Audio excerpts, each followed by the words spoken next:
think we can all agree that the A7S III, this camera right here, is a camera that is due for an update. This came out in 2020, and Sony has been way too quiet as of late. They have not introduced a replacement for I won't say a meaningful camera, but like one of their major cameras in quite some time. So I think the next one due up is the A7S III, and it's going to be, of course, the A7S IV. There are three things that I think they are going to do to improve this camera, and that's what we're going to talk about today. The first thing is that the A7S IV will almost certainly shoot in 6K open gate. There are other manufacturers out there that are doing open gate, and the demand is there. There's a lot of people who are choosing those brands specifically because they do offer open gate recording. Now, obviously, the benefit of open gate is you can shoot the full sensor, right? You have that 3:2 ratio, and you can then decide whether you want to use it for vertical content or traditional horizontal content, landscape content moving forward, that 16:9 ratio. So it does offer quite a bit of flexibility instead of having to take one clip like this and then having to turn your camera around and go that way. That is a big deal. So I think that is almost certainly coming. The second, I'll say feature, but it really is just a specification. In order to support that 6K recording, you are going to need more megapixels in that sensor. So right now, the A7S III and the FX3, which is what I'm filming on right now, have a 12 megapixel sensor. And in order to get to 6K, I'm not sure what the actual specifications are in order to get 6K recording, but I would imagine it's somewhere in the 20 megapixel range. So I would anticipate that the A7S IV will have a 20 megapixel to maybe 24 megapixel sensor, and that should allow it to accommodate that 6K open gate recording. Now, obviously, with that comes probably a hit to the low light performance, but I suspect it won't be that big of a difference. Whether the sensor is stacked or not, I really don't know, but I don't anticipate that it's going to be stacked. And one thing is for sure, it's not going to have the global shutter. So that is something that we'll just get right out of the way from the jump here.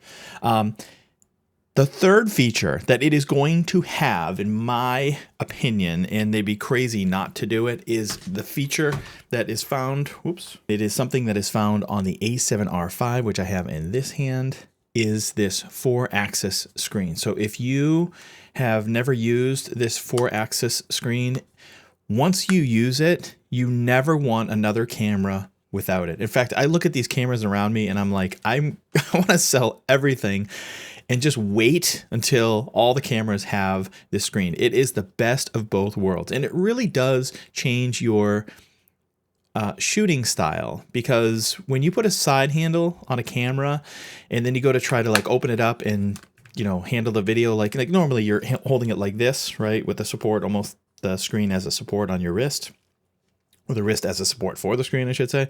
But with a handle on it, you basically cannot do that because the handle's in the way. So you have to end up, pushing the screen in, which is obviously less than ideal, because then you're having to look at it over here, and it just doesn't make a whole lot of sense. So having this pop out in the back and being able to view the screen while still using a handle is phenomenal. I absolutely love it. And then kind of a bonus feature, and something that I'm not sure if it's coming with the A7S IV or not, but it's going to be interesting to see if they include it. And the reason why they would include this feature is because some of the competition does have it, and that is an internal fan. So the S5 II and the S5 IIX from Lumix, those are offering internal cooling, right? It's got an active fan in there so that when it gets hot, it just exhausts that hot air.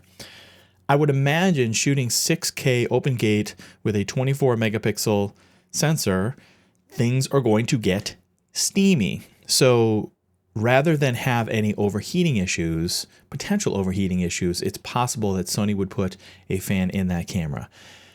As I say that, I realize that the FX3 Mark II is probably going to be released 6 months after the A7S IV, like they did with the FX3 after the A7S III. But if they put the fan in the A7S IV, then that might eat into sales of the FX3 Mark II. So as I'm talking about it, I realize that is probably not going to happen with the A7S IV. But one thing is for sure that is coming with the A7S IV is an increase in the price. There was something that someone had put out there on Sony Rumors that the price was going to be less and they were going to have like a lower quality screen. I don't believe any of that stuff. It's going to have as good a screen as it has now. It's probably going to be the same screen that's in the A7R5 or the A9 III. If it doesn't, I think it's going to be very disappointing for a lot of people. But it's still going to have great resolution. The EVF is also still going to have great resolution, but the price is going to be higher than what it currently is, or what the A7S III launched for, which I want to say was $3,500, like $34.95. Call it $3,500. I anticipate at least a $300 bump, if not a $500 bump, bringing it up to maybe the $4,000 mark. Part of the reason for that is the new sensor, right? The 20 to 24 megapixel sensor, and the better screen, and just the 6K open gate, and the fact that cameras have gotten more expensive.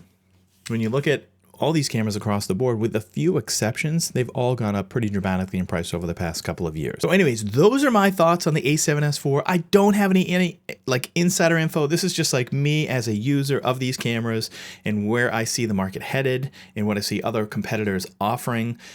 I anticipate Sony is going to make those changes and offer them in the A7S IV. But let me know down in the comments if I missed something or if there's another feature that you'd like to see. One thing I am super excited about is that the A7S III does now accept native time code, so I can jam sync it and then have my external recorders synced as well to that time code so that I can just sync everything in post after the fact. It is wonderful. Previously, I was only able to do that with the FX3 and the FX30, which I'm filming on right there.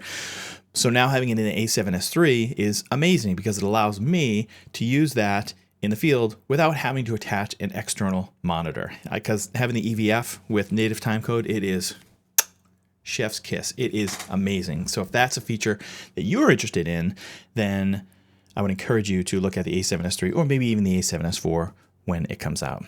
Anyways, I'm rambling. I'll stop. Let me know down in the comments what you think about this new A7S IV that is coming and whether or not you are considering purchasing it. That's all for today. Thanks for watching. Take care.